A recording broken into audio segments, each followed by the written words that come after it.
श्री योग वशिष्ठ महारामायण उत्पत्ति प्रकरण 19वां सर्ग। राक्षसी करकटी का अज्ञानी पुरुषों के लिए वज्र के तुल्य और आत्मज्ञानी पुरुषों के लिए मनोज्ञ 72 प्रश्न करना।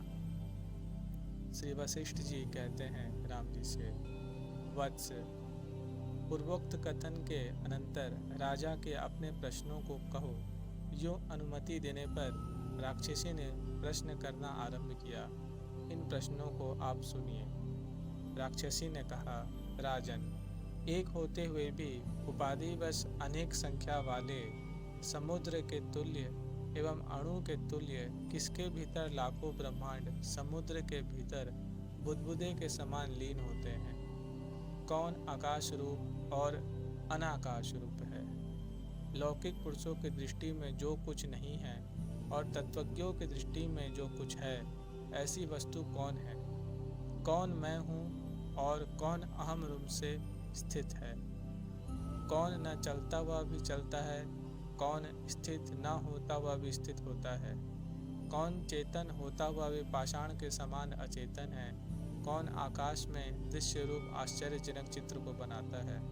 अग्नि का त्याग न करता हुआ ही कौन अदाहक अग्नि है? अग्नि भिन्न किससे निरंतर अग्नि उत्पन्न होती है? हे राजन, चंद्रमा, सूर्य, अग्नि और ताराओं से भिन्न होता हुआ भी कौन अविनाशी प्रकाशक है? नेत्र गोचर न होने वाले किससे प्रकाशक होता है? जन्मांध लता, पेड़, झाड़ी, अंकुर आदि का और जिनकी इंद्रियां आविर्भूत नहीं हुई है, ऐसे अन्यान्य पदार्थों का कौन उत्तम आलोक है? आकाश आदि का कौन उत्पादक है? और सत्ता को सत्ता प्रदान करने वाला कौन है? कौन जगत रूपी रत्न का कोश है और जगत किस मणि का कोश है? कौन अणु तम का प्रकाशक है और किस अणु का ज्ञानियों की दृष्टि से अस्तित्व होते हुए भी अज्ञों की दृष्टि से अभाव है?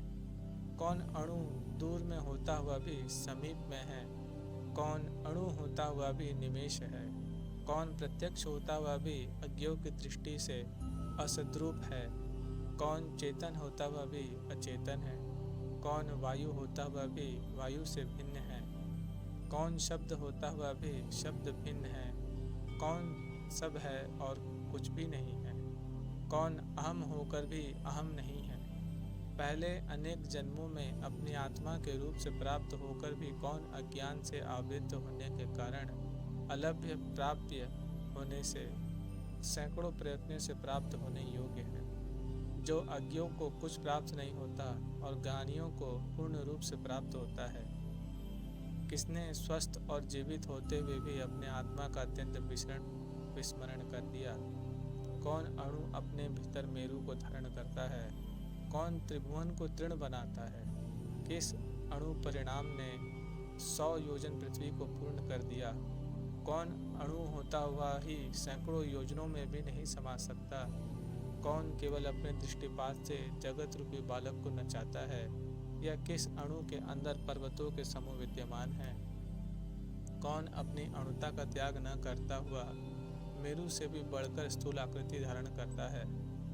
बाल के अग्रभाग के शतांश स्वरूप वाला कौन अणु उन्नत पर्वत के सदृश बन जाता है? कौन अणु प्रकाश और अंधकार को प्रकट करने वाला दीपक है? किस अणु के उदर में संपूर्ण वृत्ति अविच्छिन्न ज्ञान के लव है? कौन अणु मधुर आदि रस से रहित होता हुआ भी सदा स्वाद देता है? सबका त्याग करते हुए किस अणु ने सब वस्तुओं का स्वीकार कर रखा है? अपने स्वरूप के आच्छादन में असमर्थ किस अणु से यह संपूर्ण जगत आच्छादित है? लय से तिरोहित होता हुआ भी जगत किस अणु की सत्ता से सत्ता को प्राप्त होकर फिर सृष्टि काल में आविर्भूत होता है? जिसके अवयव उत्पन्न ही नहीं हुए, ऐसा कौन अणु सैकड़ों हाथ और लोचनों से युक्त है? वह कौन अणु है जो निमेष मात्र होता हुआ भी महाकल्प और सैकड़ों करोड़ों कल्प रूपी है? किस अणु में बीज में वृक्ष की तरह अनुत्पन्न अनेक जगत प्रलया काल में भी स्थित रहते हैं? सृष्टि के आरंभ में जिनकी बीज परंपरा की अवधि अव्यक्त है, ऐसे संपूर्ण बीज सृष्टि काल में जगत रूप से विकसित किए गए भी किसमें सदा ही अनुदित रहते हैं। बीज के अंदर वृक्ष की तरह निमेष रूप किसके अंदर कल्प स्थित है। कौन तत् कारकों का प्रवर्तन न करते हुए भी यानी क्रिया रहित होने के कारण कारक व्याप्त वृत्ति रूप अकर्तव्य का आश्रय न करके भी करता है।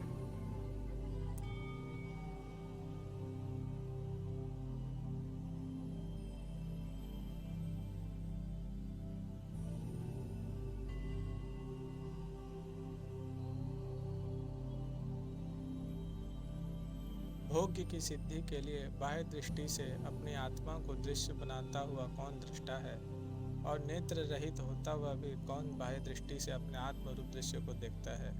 कौन ज्ञान से दृश्य का विनाश कर अदृश्य की असिद्धि के लिए अखंडित अपनी आत्मा को देखता हुआ दृश्य को नहीं देखता।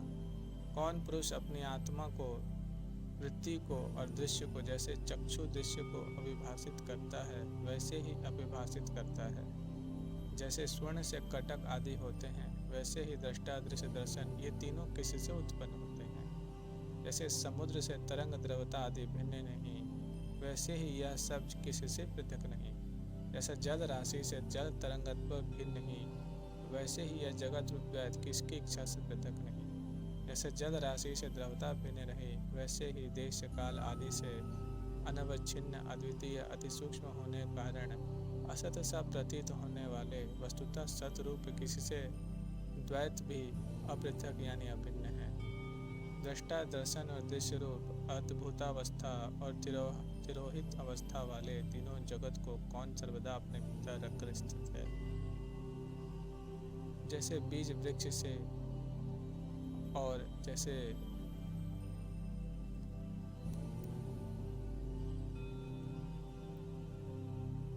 प्रचंड मेघ निघर्षों के उल्लास के समान प्रकट वाणी से ऐसा कहकर शरत काल की निर्मल मेघमंडली के समान भीतर शुद्ध और बाहर से कटु बोलने वाली अत्यंत विकटकाकार वह राक्षसी चुप हो गई।